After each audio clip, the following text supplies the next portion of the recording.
The views and opinions of the hosts and guests are their own and do not necessarily reflect the position of the management and staff of Guardian Network. Gentlemen, take your marks. Set.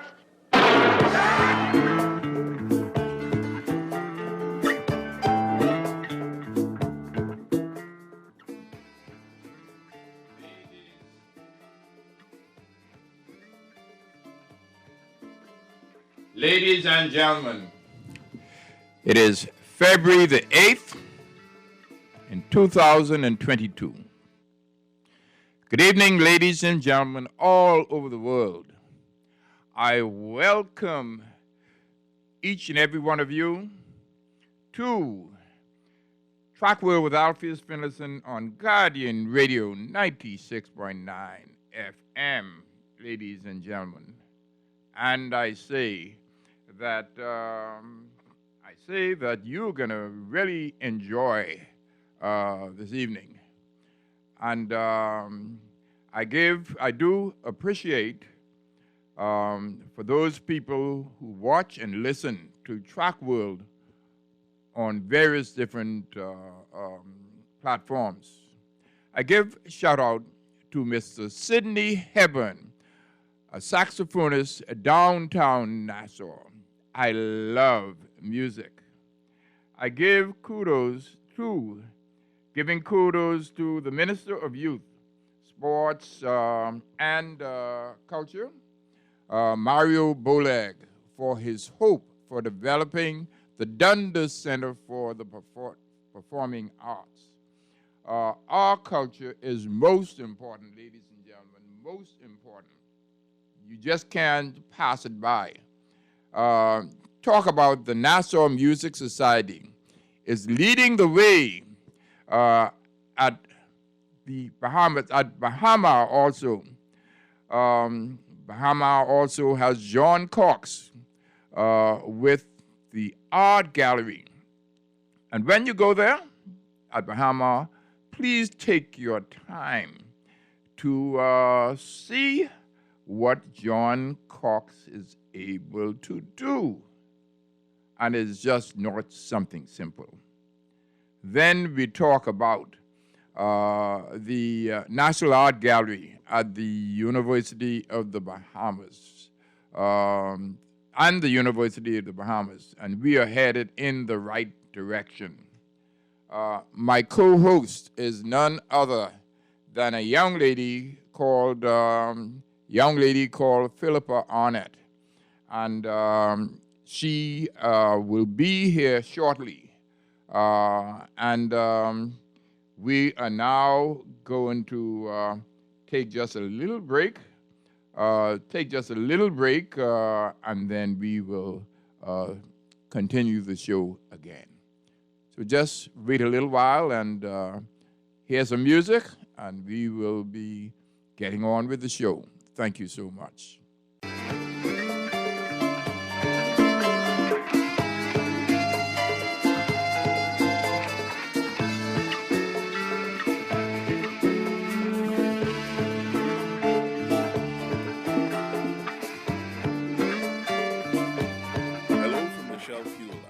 My team of dedicated scientists develop Shell fuels for your car. For over 100 years, fuels innovation has been at the heart of everything we do. Since our first ever branded petrol in 1907, we've broken records, supported Ferrari F1 to win Grand Prix, and pushed our fuels to the limit. Now, every time you fill up a Shell, your engine will benefit from our passion for innovation, helping you to get the most out of every tankful. With over 100 years of quality fuels innovation, you can be sure of Shell. Vancouver to Athens.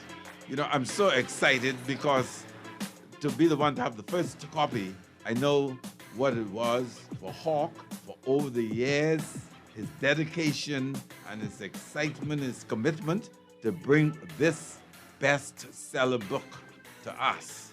And I'm excited to have in my possession not only one copy, but two copies from Vancouver to Athens. 50 years of Bahamian international track and the field competition.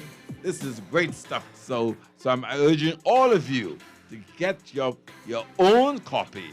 You could get it from Logos in the Harbor Bay, or Nassau station is on Rosetta Street, or Chapter 1 at COB, or at Coral News and Gifts in the domestic section of the Linden Pinland Airport. Let me tell you, man, you will never regret it. This kind of information that you get in this book is really invaluable. It's just terrific stuff. Good sports history, true and factual, you know. So I urge you, just go and get it and keep a copy and even give your friends a copy. And you know, more than one reason I am more excited about having this book. Look at page 200, and you will see me there in live and living color performing. Number 200, you will see Bernard F. Hanna performing, and that is my fulfillment, one of my big fulfillment of having this book.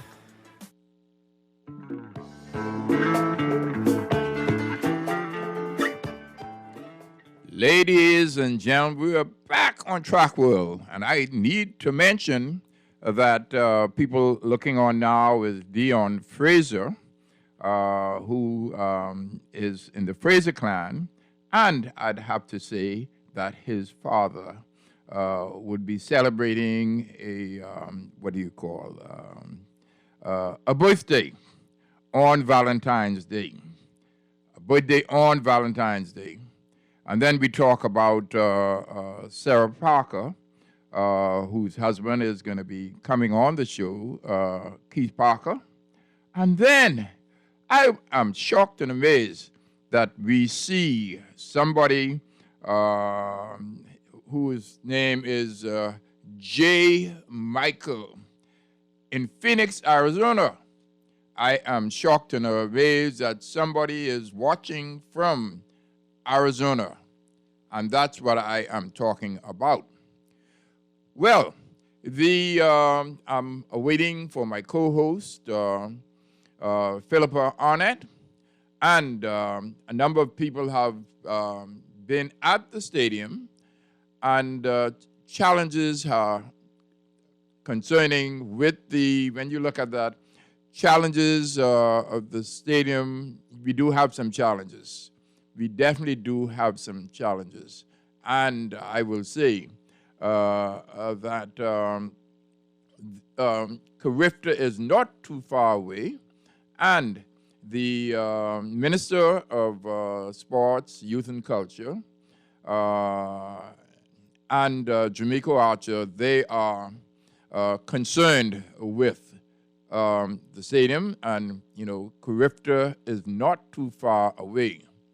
I have somebody now who has come in, and I would like him to just come. And his name is Keith Parker, if we can. And somebody else who's looking, and the show is Lucia DeVoe Russell, and she is my good cousin. And welcome, Keith and his daughter.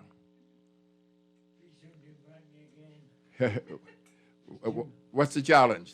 Too much effort. Everything is okay. Everything is okay. And you're going to enjoy it, Keith. You're going to enjoy it. Okay. So, you know, with this, we have to let you know who this Track World is brought by. And we're talking about Sun Oil, Arawak Homes, Sunshine Insurance, my bestseller book, From Vancouver to Athens, 50 Years of Bahamian International Track and Field Competition.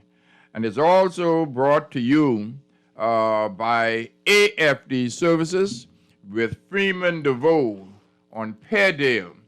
Freeman is the CEO, and their business is oil and energy. And then we are talking about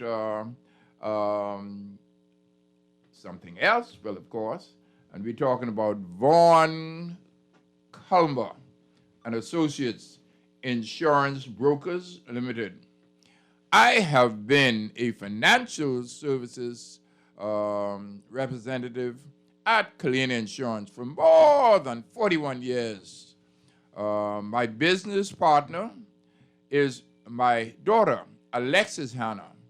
We are the A team at Kalina. Kalina has a variety of insurance, including health, mortgage, Kalina General, as a broker, and to reach them, you will call 397-7625. And you can connect with CFAL at 502-7015. And Keith, how are you doing today? Well, I was doing quite fine, but getting up all your stairs is rather a challenge. Okay, I understand that. So you better move downstairs if you want me to come again. Okay, well, for you, anything is possible. Good. Okay, I'll hold you to that. So, my dear, tell me about your father. I didn't know I was going to be on the radio. No, but it's good. My chauffeur. Yes. Keith Parker, well, obviously the most amazing man and father one could imagine, but, you know, a sporting legend, and it's just such a pleasure to be here with you, Hawk, also a sporting legend, and to be able to still have him here with us. You know, you just can't say enough about that. It's great. Well, tell us this. We had the opportunity to come to an event 2 Thursdays ago, I think, and tell us of why was that event held. Thank you for bringing that up. Four Walls Squash Club and Social Club, rather, they honored my father, which was a particularly personal thing for us because with several other squash enthusiasts, my parents built the squash club, which opened in 1975. And there's a new group of people, young Bahamian professionals who've taken it over and are keeping squash going and growing again in the Bahamas. And it was so touching that they chose to name the championship court #1. I believe it's the first glass-walled court in the Caribbean. Am I correct, Dad? Mm-hmm. And they've named it the Keith Parker Championship Court. So that was just amazing to be there and to hear everyone's stories and to see you there as well, Hawk. Thank you. I really enjoyed it. So what we did is that other than having something to drink and talking and all of that, we had the opportunity to go in the court. And, you know, that's what it was about. Yeah, I think Dad can speak better than I about what a great sport squash is, but it really is. We were talking about that on the way here, actually. Yes. Yes, Hawk, on that day, which was a great honor for me to have the court named after me, and also totally unexpected, but very much appreciated, they made me a life member of the club as well. I mean, I'm... For as long as you live. As long as, yeah. Okay. I mean, I had a serious road accident. It's over 2 years ago now, but I still have difficulty walking at times and severe back problems. But I'm still hoping that I might manage to get back to actually playing squash, which is a great game. You know, as you know, I think my #1 thing that I've enjoyed in sport, I played a lot of different games and track and field, but squash is also a superb game. And I'm delighted that this new group has taken it over, and apparently they have 3 people coaching, so I hope a lot of Bahamians decide to learn how to play squash. It's like almost everything else. To get good at anything, it takes a while. But the unusual thing about squash, in my opinion, is almost immediately, as soon as you have your first lesson, you can play a game of squash, in actual fact. It's not like tennis, you know, where to serve into that little marked area on the ground. All you have to do to get the game going in squash is hit the the huge white wall in front of you, which is 15 feet high and 28 feet wide, if I remember correctly. I know the height's correct. So you've got to be pretty dumb if you can't do that. That's something else. So, and that's to start the game. And after that, all you have to do is hit the ball and stop it from bouncing on the ground twice and keep it under the lines. The lines on the court now are painted blue, which is somewhat unusual. They're usually red, but the interesting thing, and I think the good thing about squash compared with many other games, and particularly tennis I think is absolutely crazy, that when you see a ball served or struck, and then they have to go to the cameras, and if even of a fraction of the ball is touching the out of bounds line, they call the ball in. Now that's crazy, in my opinion. And squash is exactly the opposite. If any part of the ball touches any part of the line, any of the lines, the ball is out, which to me is far more logical. Keith, I just want to say something. Blossy Smith is watching. Uh-huh. I don't know if you know who Blossy Smith is. It's a familiar name, but I can't place it at the moment. Blossy, you heard about Phil Smith at ZNS? Oh, yes. Yeah. That's Blossy's husband. Oh, okay. Well, he is passed now. Right, yeah. And thank you so much, Blossy, for listening and watching. Yeah. We gonna just continue. My co-host is on her way. But the question is, which school did you attend in England, Britain, whatever you call it? Which school did you attend? Forget about the competition now. Which school did you attend in Britain? You talking to Blossy or you talking to me? I think he's asking you. Asking you. Me? Yes, Oh. yes. Yeah. Well, I was born in the north of England in Lancashire, a small seaside town called Morecambe, and I went to a primary school there, the same primary school, in fact, that my father attended. And then at the age of 10, I passed the entrance exam to go to the Morecambe Grammar School, which was a fine school for both boys and girls. And I went there when I was 10. And of course, this was during the outbreak of World War II. So all of our male teachers were serving in the forces. So the entire staff was female, except for the headmaster. He was the only male person in the school.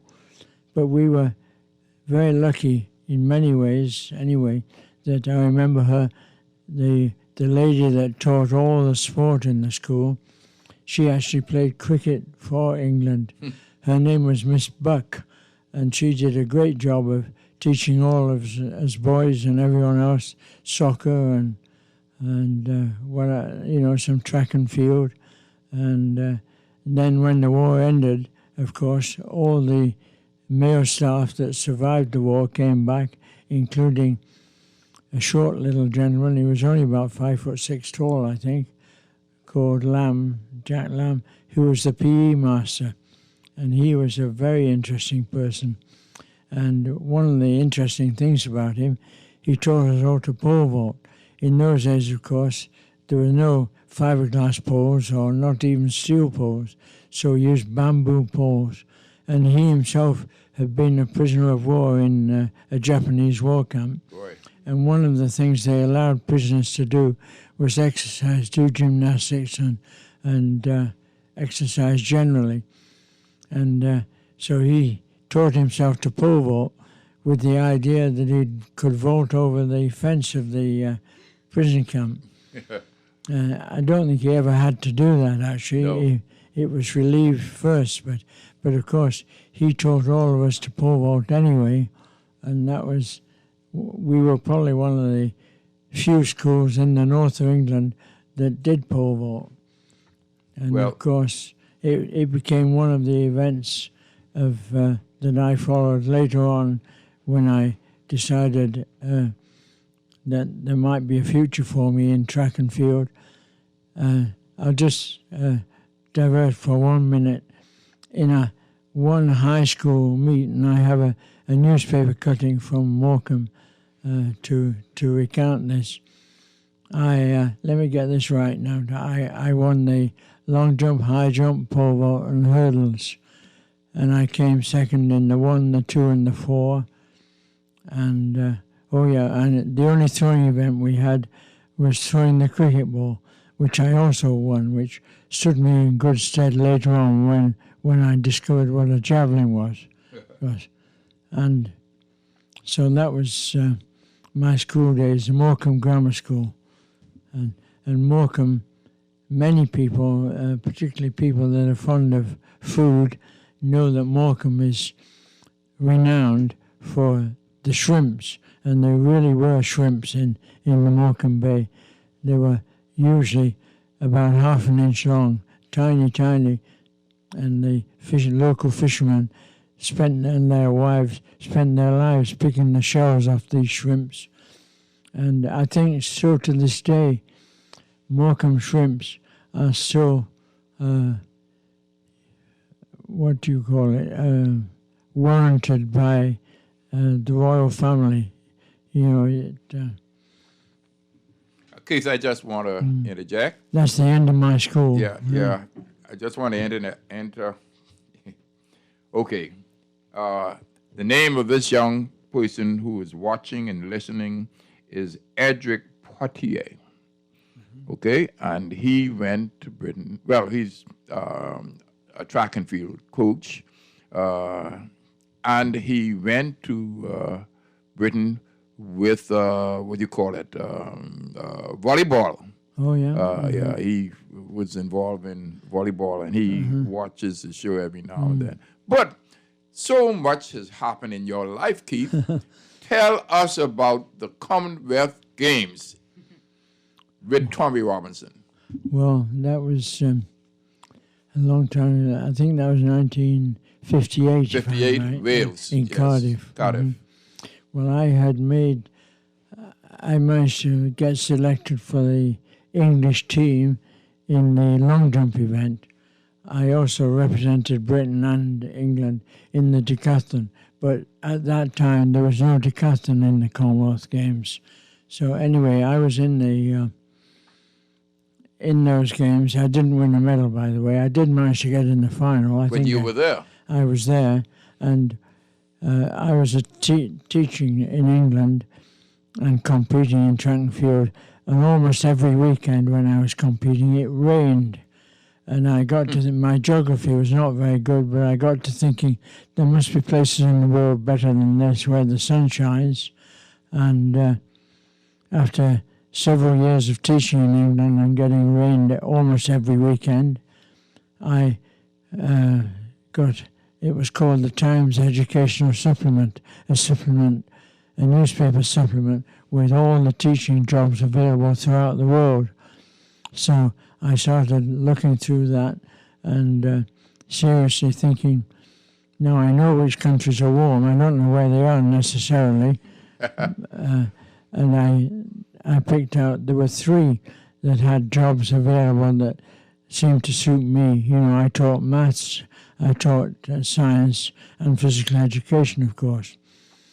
And the 3 countries with jobs that attracted me were Ethiopia, Sudan, and the Bahamas. And I sent the same letter of application on the same day to all 3 of those. And during the Commonwealth Games, I got a telegram. How they found me in the Commonwealth Games, I have no idea, but I got a telegram inviting me to go to London for an interview for the job in the Bahamas. And as you know, Tommy Robinson was the star of the whole Games. So he was all over the British newspapers, big photos of Tommy Robinson of the Bahamas. So I went and found this Tommy Robinson in the Games village and introduced myself. and he was very good. Tommy said, "Oh, we love our track and field in the Bahamas. I hope you get the job." So I said, "Well, tell me a bit about the Bahamas." So we spent at least half an hour talking, and I did learn, about the Bahamas, and learned that the school I'd applied to, Government High School, at that particular time was well known for academics, but not particularly well known for sport. And in the most recent inter-school track and field meet, had actually placed fourth behind St. John's, St. Augustine's, and Queen's College. So anyway, the job appealed to me, and from what Tommy told me about the Bahamas, lots of sunshine, nice beaches and so on, I thought, well, that would be great if I can get that job. So I went to London for the interview, and I must confess, I've always felt a little guilty because at the interview, of course, I think they must have been really impressed by how much I knew about the Bahamas, as opposed to the other people they were interviewing. And of course, that's all thanks to Tommy. And anyway, I was pleased to be appointed to the Government High School, and I actually landed in the Bahamas on January the 4th, 1959. And I was met at the airport by the then acting headmaster, principal, Cecil Bethel. Oh, boy. And I always remember he was with another Scottish teacher, actually, who had a spare room and had agreed to let me stay there until I found a place to rent and live. And I said, in conversation, I said, "Mr. Bethel, when does school open?" And he said, "Mr. Parker, we opened this morning and this is your timetable." And he handed me the timetable. So I thought many, many years afterwards, I used to think that's the way to start a new job, you say, okay, this is it, and I'll see you there at 9 o'clock tomorrow morning. And that was how I began my life at Government High School. I taught there for just short of 3 years, and then the Department of Education, which later became the Ministry of Education, ran several advertisements in the local papers seeking to expand the curriculum from the basic maths and English to some practical subjects like art and music and physical education. And I thought, oh, here we go again. That sounds like me. So I sent an application into the education department to become a school inspector for physical education. And you may be interested to know that there were 4 of us appointed, I think, within the same week. Me for phys ed, Horace Wright for art, Timothy Gibson, who later wrote the national anthem, of course, for music, and Dorothea Bowen for home economics. So that was quite a foursome. She is from West End, and was she somebody who was in the hospital? That was her sister. Oh, her sister, okay. It was the matron. Her sister was the matron of the hospital. Dorothea was a home economics specialist. And so the 4 of us went to every island in the Bahamas that had a school on it, except for one, and that was Rum Cay. We never managed to get to Rum Cay because, of course, most of the travel in those days used to be by sea. There were very few airports around, and every time we planned to go to Rum Cay, there was not a hurricane exactly, but really bad weather. So we never got to Rum Cay, but we got to every other island in the Bahamas that had a school on it. So I always consider myself very fortunate and one of the very few people probably to have seen the whole of the Bahamas. I just want to say that there are 2 people watching. Additional only people. two? No, I'd say additional people. And one is Garfield McPhee, and he went to Eastern. And he Eastern went Senior. Eastern Senior. And then there is one called Kelly Burrows.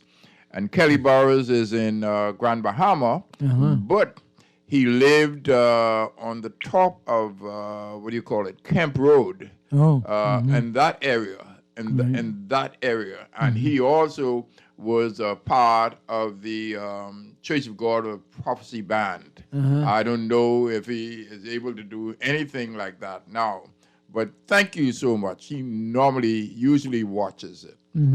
So tell us about your involvement in competing for the Bahamas, number one, and your coaching people.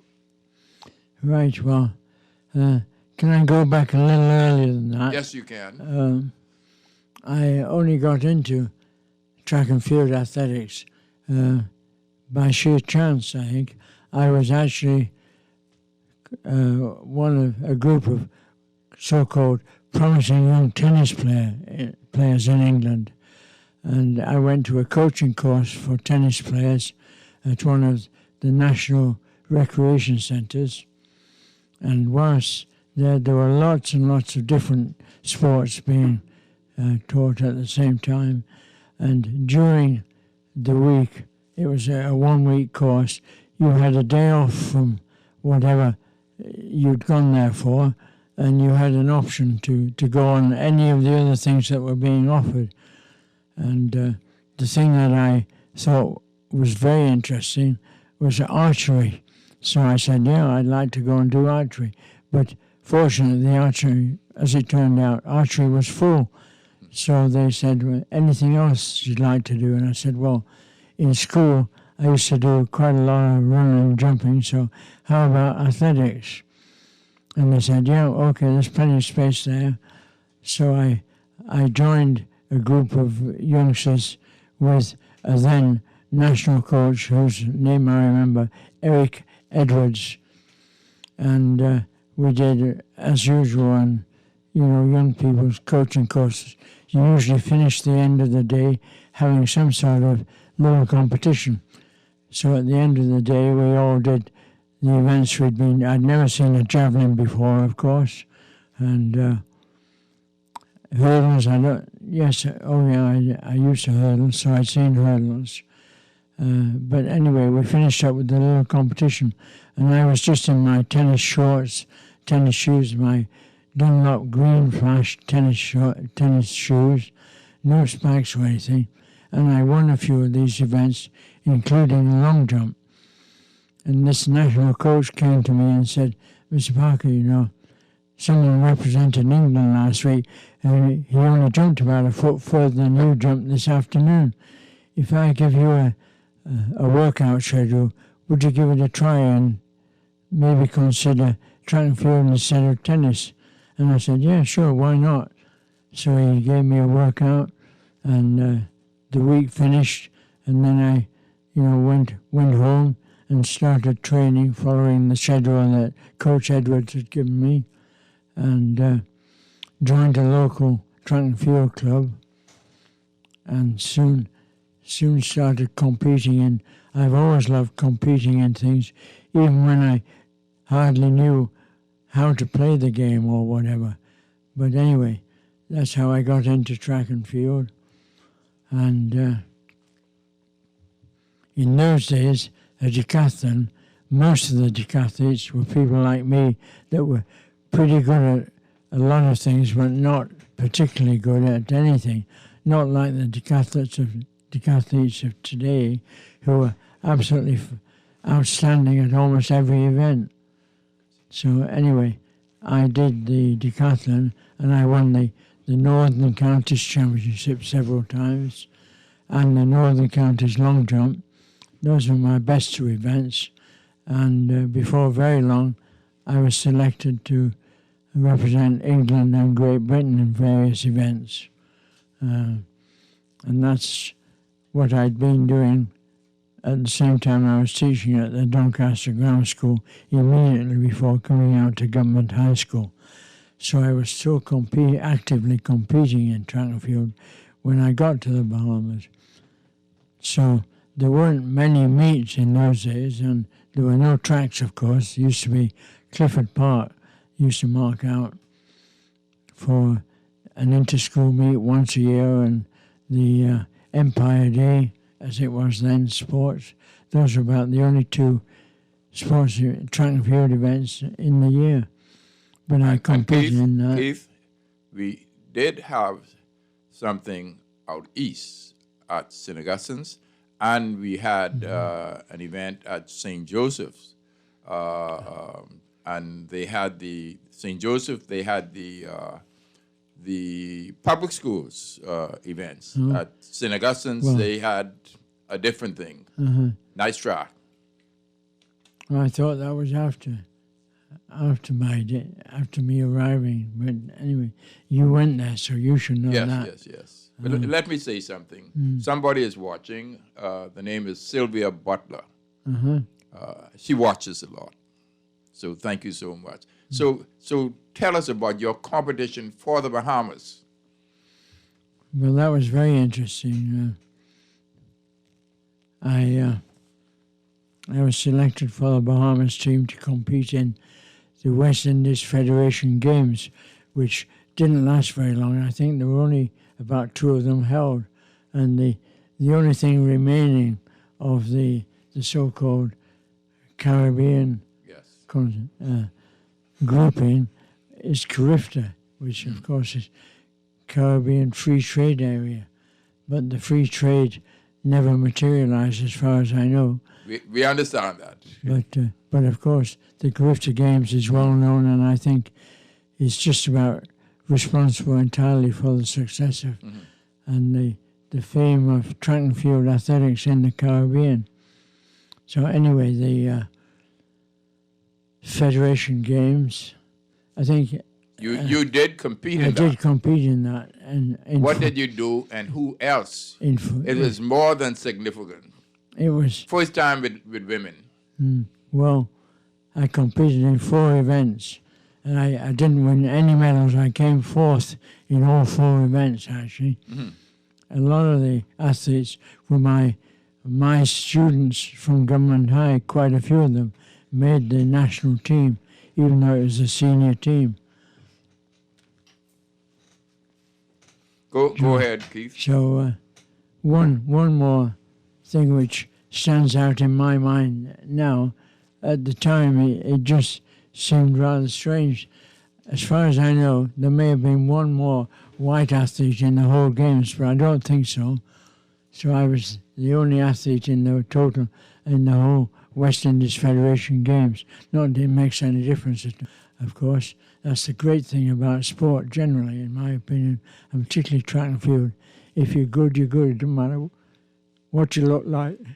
Yes. So tell us about the competition in that first event. Well, that first event, I came 4th in the high jump.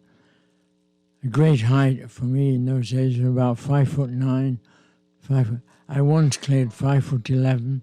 I never managed 6 feet. My own height was about 5'10.5". So I don't know what it was won at, probably. I think I may be right. One of the government high jumpers, Alison Dean, he was on the team too. I'm not sure. Allison wasn't on that team. He wasn't on that team? No. Oh, I thought he was. No, there were basically the relays, the 2 relays. The relay with Tommy. Tommy was the only person that won a medal. I remember that. Yeah. No, let me tell you. With Tommy Robinson, Enoch Backford, who was at St. John's. What's his name?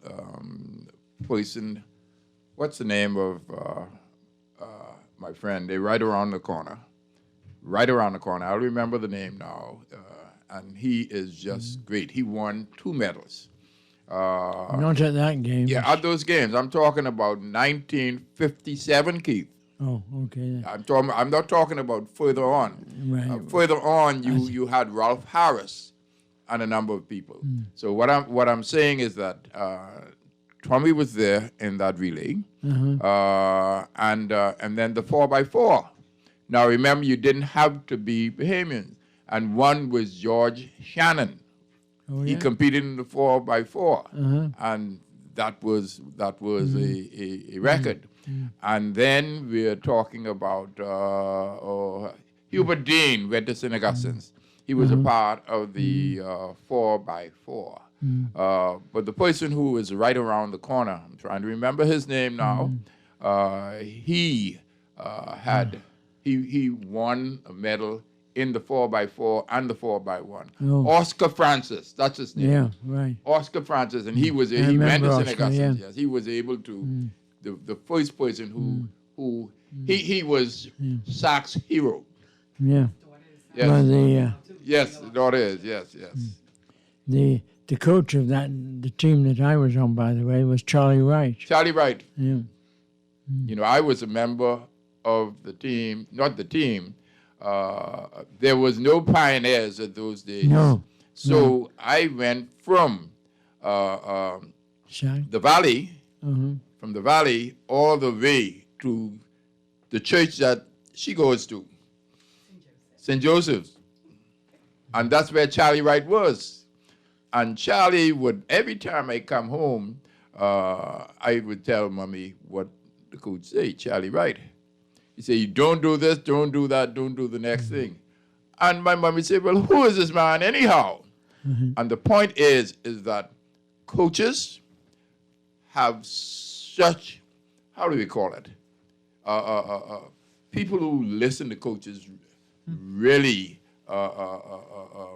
have something going. I still cannot forget Charlie Wright. Right. So let's jump to the 1962. That's when we had that's when Jamaica had its independence. Weren't you on that team? Ralph Harris and Pat Ramming and all of that? I remember those being on a team, but I didn't think it was 62. Maybe it was 62. Yeah. There were a lot of government high students on the same team as me anyway. Well, 62 was their independence. That was it? 62 was their independence. Maybe that was it. You're good at these dates and things, and I'm not. No, it's significant, and that's when, that's significant. That's really significant. Yeah. So, Mr. Parker, go ahead. Edric White is saying to tell you hello. Yes. I mentioned him. I mentioned him. And he actually was saying, he actually was showing exactly what they did in England. In England at that time.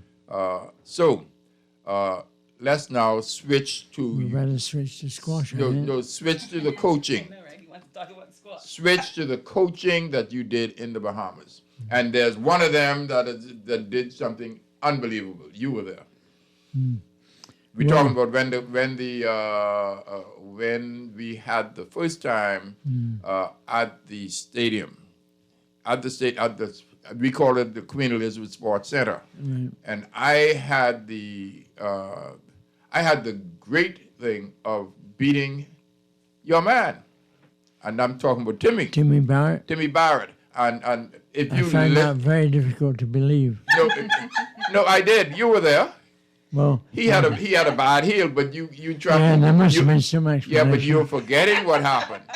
I say you're forgetting what happened. That's why I refer to you. You've got a good memory. Yeah. So, but the point is that you told him that you needed to have speed. When you're doing those number of jumps, you got to be able to, because the last jump is the one that you may win. So you were very good with that. So talk a little bit about that. Well, I'll go back before that meet. I remember teaching a whole class full of young boys in the hall, which was the only gym we had at Government High, which later became College of Bahamas, now university, Yes. of course, and a whole group of class, maybe about 15, 18 young boys, maybe about age 11, I would guess, youngsters, just new in the school. So I lined them all up and said, okay, stand on one foot and keep your balance. And I still think this is the best way to introduce triple jump. And I've done it to my young grandson who is just 6. And he's quite good, actually. But so anyway, you stand on one foot. So all the class stood on one foot. I said, okay, hop forward and land on that same foot and keep your balance. So they all leapt forward. And then I said, okay, keep your balance now. Don't jump or anything. Just take a long stride with your other foot as far as you can reach. Okay, do that. So they all did that.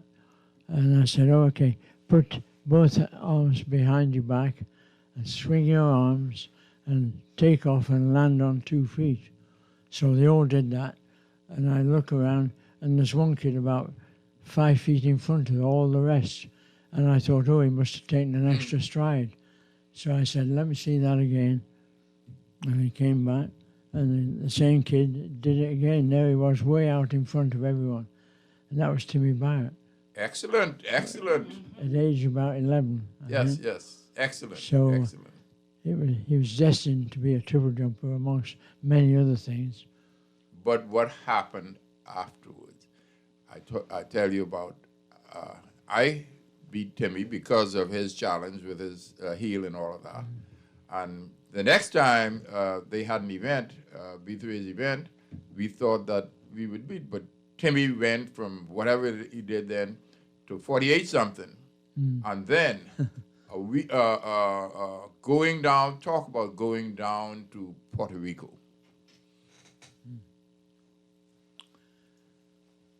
For the CAC games in San Juan. I didn't think it was in San Juan, actually. It was in San Juan, yes. The one that was rained out, you mean? No, that's a later one. That's a later one. So let's talk about that. So what happened is that Timmy went to, and you taught him very well about being ready to do 6. As many as it took. As many as it took to win. Right. So, and guess what he did? He did 48 something in the Bahamas, and he did 53 something in San Juan. It was just unbelievable. A person does not have that thing. That was Just say about 2 months later. Yeah. Going over 50 feet. Unbelievable. 53 feet, and he set the record for the CAC. Yeah, that must have lasted quite a while. Yes. Because there were, I remember I really didn't, I only did the triple jump as an athlete myself because it was something to do, one more event. I never really trained at that, which former Prime Minister Christie always tells, whenever he's got an audience that includes track and field people, he always reminds me that he beat me in the triple jump. But if there is time, I always remind him that wasn't really my event. I was a long jumper. Yeah. But just to say about Timmy and Christy, Christy at the CAC games with their independence, he was a bronze medalist. He was a bronze medalist. So that was big. That was big thing. Right. So anything else you'd want to talk about before we talk about birthdays and all of that? Well, you've talked about triple jump, and quite honestly, we've had so many good triple jumpers. Unbelievable. I became convinced there must be a triple jump gene in the Bahamas. Yes. I mean, even I can't remember the name of him right now, but an athlete that went away to school somewhere as a fairly good sprinter. And when he came home, he was only in school, 3 months, came home for Christmas. I said, how's it going? Fine, fine. Any track meets? Oh, yeah. And I said, what did you do? Oh, I came second in the 100, but I won the triple jump. I said, triple jump? You never triple jumped. And he said, no, but I've watched everyone else doing it, so I thought it must be pretty easy. So he went, and this is a true story apparently, I can't remember his name, but he just turned out for the triple jump and broke the school record, never having triple jumped before. Boy, that's something else. Yeah. So, maybe there is a triple jump gene circulating in the Bahamas. There is. So let me say this. Other than that, you were the person, we're talking about the world relays now, and then you were I say the top body with regards to World Athletics, okay? They gave you an award that you don't find too often. Tell us about it, Keith. Right. Well, it's an award that doesn't have a name, actually, because they've only given 4 in the world. It's a very nice plaque engraved, with my name on it, and it says for services to World Athletics. Yes. Which obviously I think is, a real honor. And another British fellow would have given that. No, it was his predecessor. His predecessor. Okay. Yeah, Understood. Yeah. The person is Lamine Diak. Yes. Yeah. Yes. Is there anything else you want to say? Because I just want to talk about a couple of birthdays. Well, a few things that even you and your great memory may not know. I've been involved. There used to be a lot more, in my opinion, a lot more sport going on in Nassau than there is these days. I mean, cricket, for example. There was a big cricket league with 8 or 9 teams that played regularly. And I played in the cricket league. I played for a team called the Commonwealth Wanderers, and when they disbanded, I played for the Westerns, which was the... we know about the Westerns. You know about the Westerns, right? The Mosses team. Yeah. Right? So that was one. Right. I have... cricket was real popular. You could talk about Eddie Ford and all of that, basketball and all those kinds of things. And people now, with cricket, they go all over the place. Yeah. From the Bahamas. I have family who goes all over the place. Oh, really? Yes. Yeah. But, I mean, that was one game I played. Yes. I was still playing tennis also here. And I played badminton. I'd played badminton in England as well. And there was badminton here at the, I can't remember the name, the Presbyterian Church, right over the end of Shirley Street, opposite the Central Bank now. Yes. There. Indoors, of course. Yes. And there used to be, probably, a dozen, 15 people play every week, men and women. And one of the people I met there was a man called Ivan Davis, and we got very friendly. Toppy Davis family. Right. Yes. Yeah. Among many others. I mean, there's a whole family. There's at least 8 brothers, I think. Is Davises. Ivan is still living? No, his died wife a few years ago. Elmer is still alive. Yeah, she used to be at Doctor's Hospital, as I could remember. I'm not sure where she is now. Yes. Anyway, so I got very friendly with this badminton player and chatting, conversation. We agreed it was a good game, but squash was a better game. But there was no squash in the Bahamas then. No, not at that time. Keith, at that time. Keith, we need to speed it up. We have Speed about up. 8 minutes. Okay. 8 minutes. Okay. We're talking about birthdays. Jamaica Archer. Uh-huh. Christine Rollins. And then you're talking about, these are people that I know, clients of mine and other people that I know. Janet Walk-in, she is at, she used to work at BPL or B, there. Maria Mackenzie Darling. Then Enrique McCartney, he is a priest. He's a priest, an Anglican priest, but he is at St. John's. And then we're talking about Campbell Clare. You know Campbell Clare. From We just Squash, talked about yeah. his birthday is on the 9th, and also Doyle Burris is on the 9th. Now I can tell you how old Doyle is. Doyle is going to be 79. 79 on Saturday. I'm 89 right now. You're 89, yes. Yeah, video, man. 100 is going to come in a quick way. Well, I'm, which whenever, do you remember when dengue was Yes, very strong here? I got a very bad case, and I was in doctor's hospital, and I couldn't swallow, I couldn't eat. I was just lying there, and the thought came to my mind, maybe this is the end of it, the end of the line, And then I thought, no, can't be. I'm not even 80 yet. That's right. My father was 90 when he died. My grandfather was 93. His grandfather, who I never knew, was 97. So I can't die and bring shame to the family name, I hear you. So I'm still here at 89. So, That's right. Yes. so I got one That is more. good, I yes. got one more year at least. I know. see. Sarah thinks that I should be aiming now for the next stage, for the century. So I'll give it a try. I hear you. I'll give it a try anyway. Alfie, I have to share this joke. So Sarah, your Go daughter ahead. Sarah Parker, is saying, she's saying Hawk invented social media with all these birthday reminders before Facebook. No, And that's Sherman's daughter that's my saying hi to you, business. Mr. Parker. That's my business. That's my business.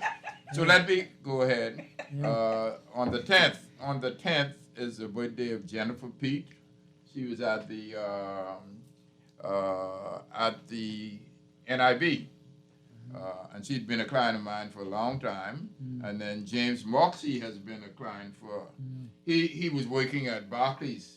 And then after a while, he decided to be an attorney. Well, and I think he's done much better as an attorney than okay, otherwise. I've got a butt in here now. Yes. If you've got all these birthdays, I said, how come you forgot my last one? That's What do you mean? What do you mean? That's very unusual for Yes, no, I know your birthday, Keith. you. I know you And did. I was here that Tuesday. I was here that Tuesday when he did. Yes, He Okay. did. So let's I'll go a let you little off. further Anyway, now. So, Ariel Barrow, he's on the 11th. He's on the 11th. Charles Virgil is on the 12th. you're talking about all these young boys now, right? No, some of them are older. And then we're talking about Andrea McSweeney. She's a client of mine and family of mine out of Grand Bahama. Altravies Munnings, I don't know if you all know. Senator. And then John Wilson, you all know John Wilson? McKinney Bancroft and you? McKinney Bancroft and BAF. You know what I'm talking about. John was one of the very good squash Yes, players. yes, he was. And then Sharon Colbert is on the 13th. Ellis Clark is on the 13th. Andrew Tynes is on the 13th. My good cousin Peter DeVoe Isaacs is on Valentine's Day. This list is long today. Well, that's okay. Suda Merritt is also on the 14th, Valentine. Mariska Stubbs, you forget that. Oh no, she's out at the Sports Center every Yeah, Saturday. well, she is on the 14th.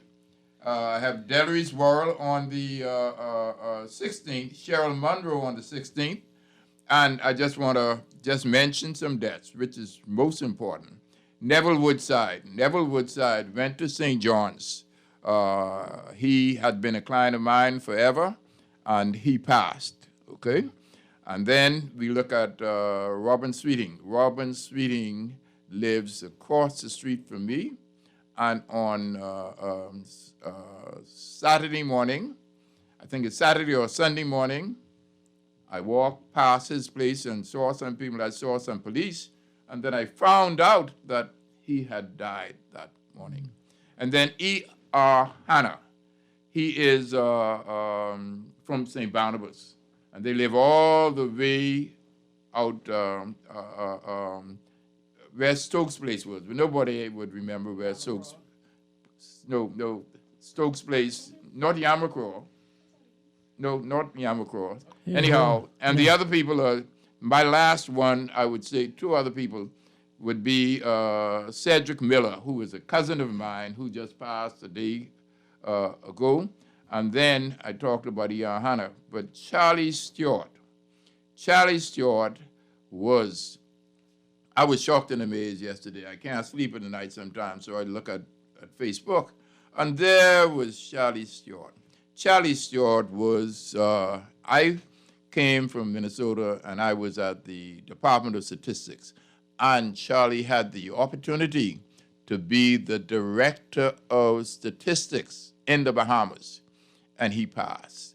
And then all I can say is, may the souls, their souls rest in peace and rise in glory. Anything else?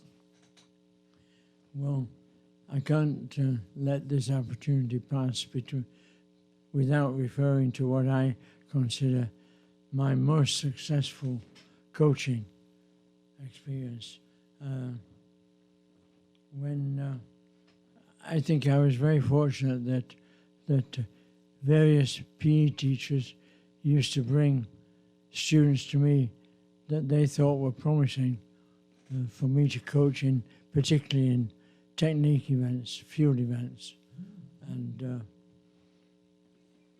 I remember Tom Grant, actually. Yeah, he was on that team that we're talking about.